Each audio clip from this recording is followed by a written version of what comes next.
Fried chicken. Everybody loves it. There's not a lot of argument around whether it's good or not. It's fried chicken, right? But how do we make an insanely beautifully fried chicken without the fryer at all? No fryer whatsoever. Where's the connective tissue? What is that? What are you pointing at? Oh yeah, the camera guy's pointing to the oven. Whoa. Ah!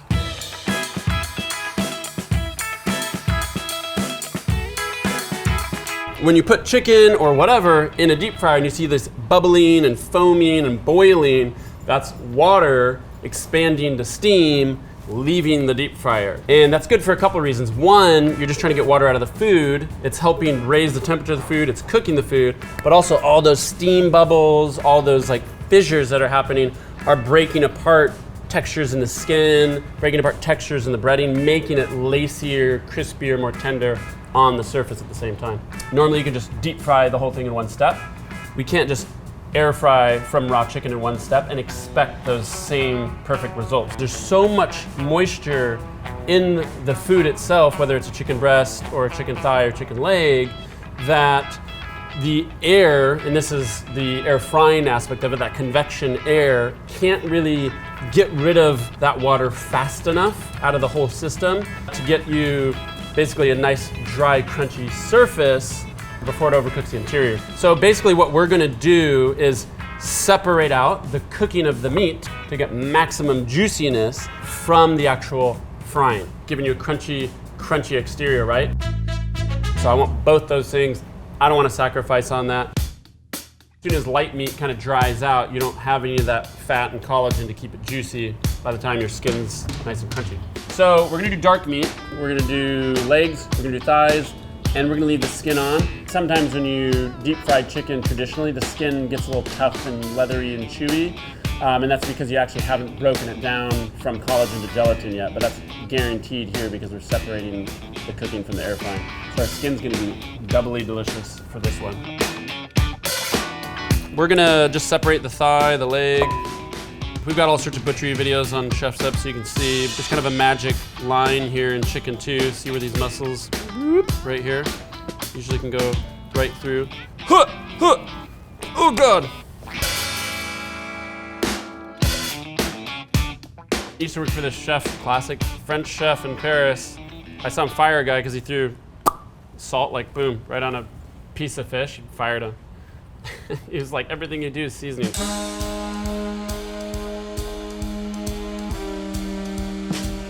So what he was talking about is just like, you put a little care and make it even. Just because it's in a bowl doesn't mean you can't get nice, even coating on everything. Straightforward.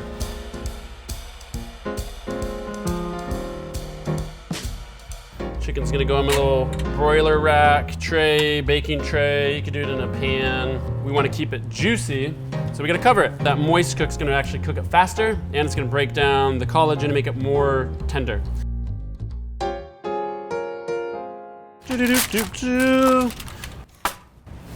Now we're gonna cook it 90 minutes, 300 degrees. We're going to basically dry confit the chicken to break down collagen, all that connective tissue to keep it super juicy. Rockin'. Let's make some breading.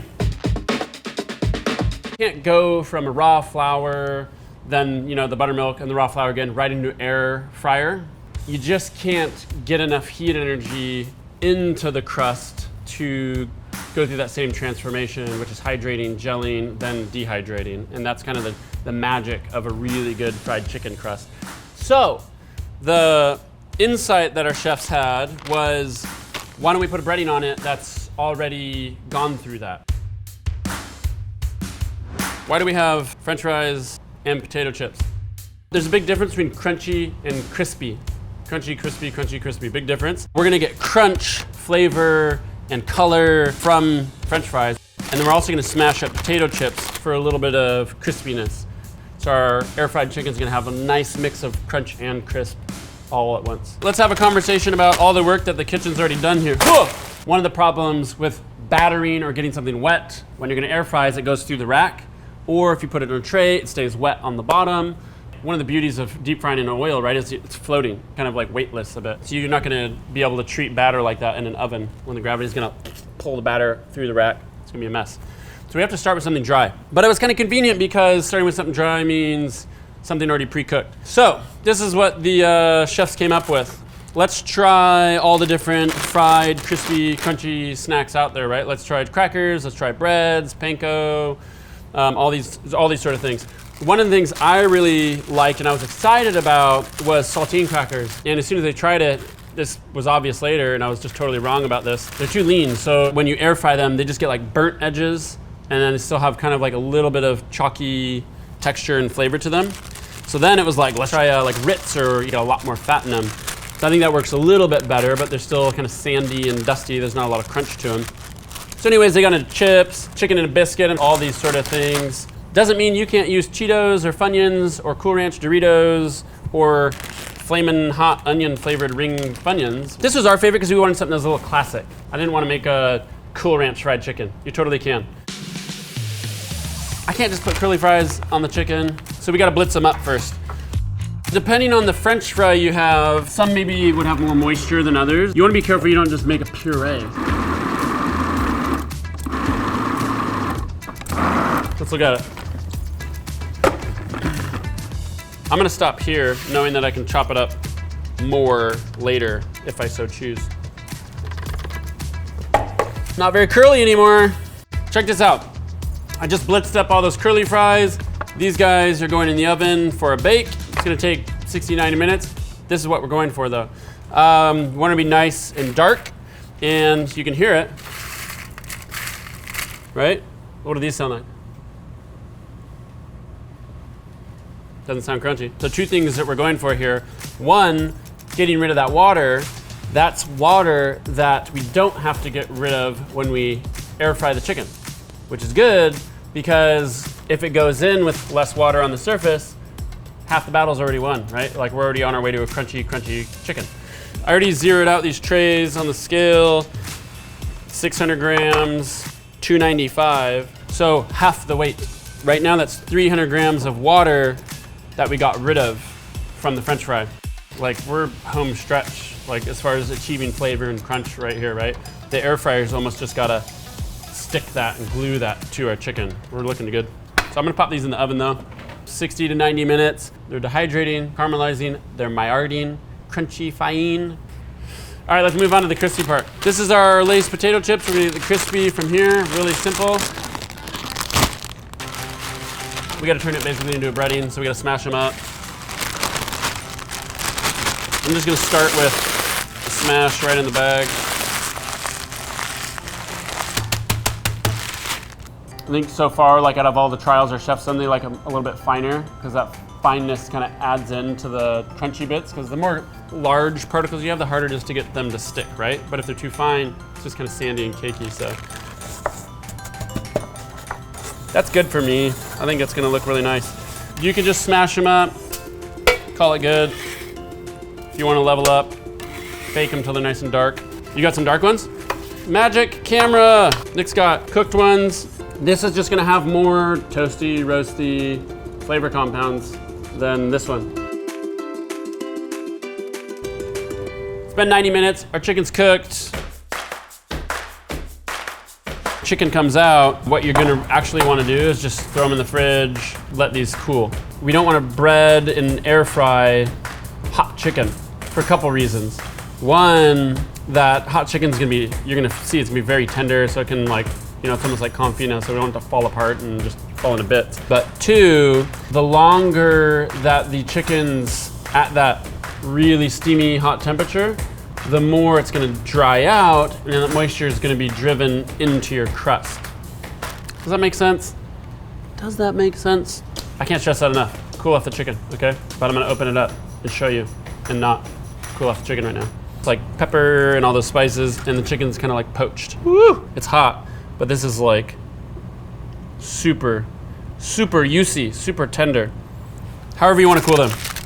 In the fridge, if it's wintertime, out on the counter. You can throw them into a nice cold ocean. Here's the cool thing about recipes like this. You can do all this stuff in advance. Like you can do chicken the day before, you can do the breading the day before. You can get ahead on all this sort of stuff in advance. So these two are gonna mix together. Looking good. Into the bowl. Kyle likes to put the spice everywhere. So we're gonna put some spice in the mix. I wanna just eat this. Put this on salads, sprinkle it on my steak, put it on a loaded potato. What? French fries on a potato? Inception potato. That's our breading. We'll do breading here. Buttermilk here. You could use something else like milk, maybe like with blended in sour cream. Buttermilk's nice because it's got that acid in there. It's also thick, so it glues onto the chicken a little bit nicer.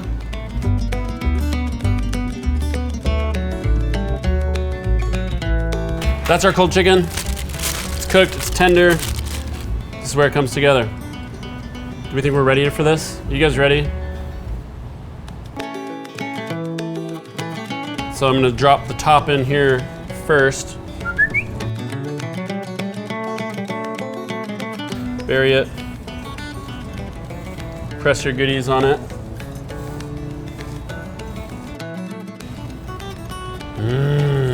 There's one.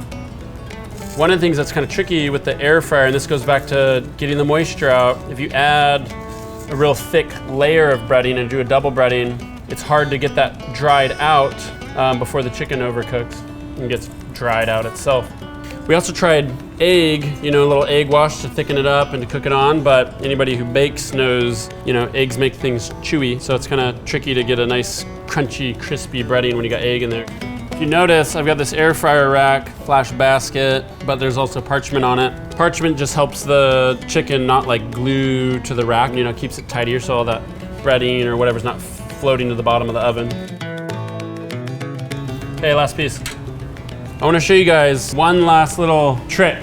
Something to help all this breading become more of like a shell. Sounds funky, but it'll make it more crunchy if you spray it with water. All that crispy stuff will kind of glue to itself in more of a shell. So when it comes out of the air fryer, it adds even more crunch.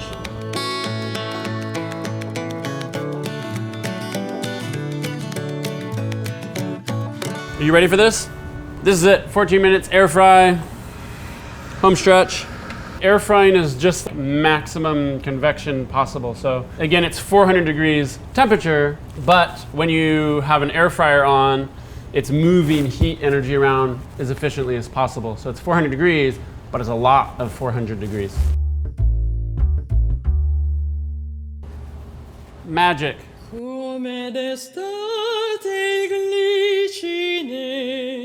Damn, that smells good.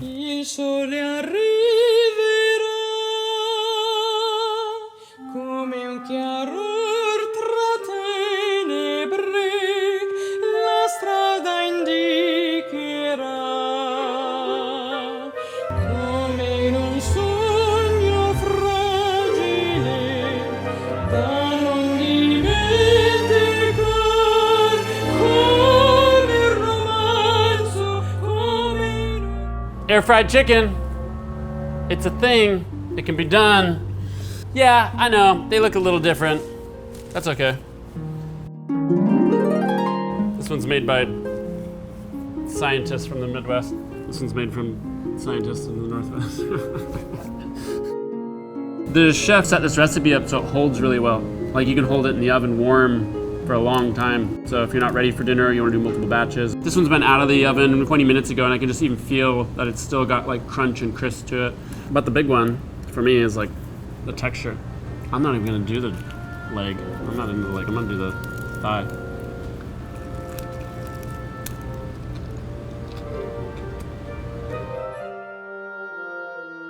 Oh my God.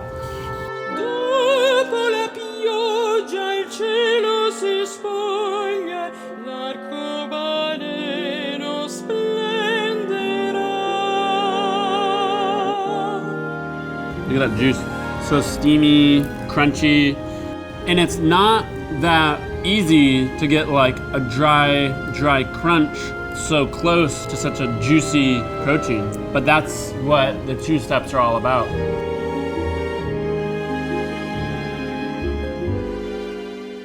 All right, that's it. Air fried chicken. All the crunch, all that flavor, and all that tender juicy meat, all without a fryer. If you want to go deeper on this, you got tons of tips and tricks on Chef Steps, everything you need to know about the breading, marinating. Even if you want to do a traditional fried chicken, we've got you covered.